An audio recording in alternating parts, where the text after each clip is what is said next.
Hello বন্ধুরা, তো তোমাদের জন্য আজকে নিয়ে চলে এসেছি সয়াবিনের তরকারি কষা কষা। তো বাড়িতে যদি কিছু না থাকে তখন তোমরা এটা বানিয়ে নিতে পারো। তো প্রথমে আমি আলুটাকে ভেজে নিলাম, তারপরে আমি সয়াবিনটাকে ভালো করে ভেজে নিচ্ছি, তোমরা দেখতে পাচ্ছ। এরপর আমি ওই একই কড়াইতে কিছুটা তেল দিয়ে তার মধ্যে শুকনো লঙ্কা, তেজপাতা এবং পাঁচফোড়ন দিয়ে দিলাম। ওটা ভাজা ভাজা হয়ে গেলে কাঁচা লঙ্কা, পেঁয়াজ দিয়ে সেটাকে কিছুটা ভেজে নেওয়ার পর তারপর আমি কিছুটা টমেটো কুচি দিয়ে দেব।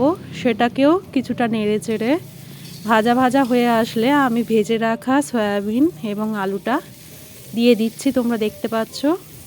এবার সেটাকে কিছুটা নাড়াচাড়া করে নিয়ে তেলের মধ্যে তারপরে আমি একে একে সব মশলাগুলো দিয়ে দেব।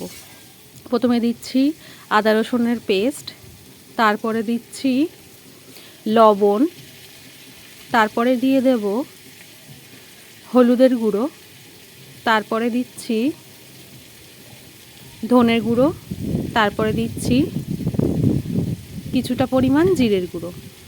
এবার এগুলোকে ভালো করে নাড়াচাড়া করে নেওয়ার পরে আমি একটা মশলা দিয়েছিলাম, সেটা সয়াবিনের মশলা, আর তারপরে দিয়ে দিয়েছি একটু কাশ্মীরি লঙ্কার গুঁড়ো যাতে কালারটা একটু সুন্দর আসে। দেওয়ার পর আমি কষিয়ে নিলাম, তোমরা দেখতে পেলে। এবার আমি দিয়ে দিচ্ছি জল দিয়ে আমি একটু নাড়াচাড়া করে নিয়ে ঢাকা দিয়ে রেখে দেওয়ার পর ভালোভাবে ফুটে উঠলেই ধনেপাতা দিয়ে পরিবেশন করব গরম গরম কষা সয়া আলুর তরকারি।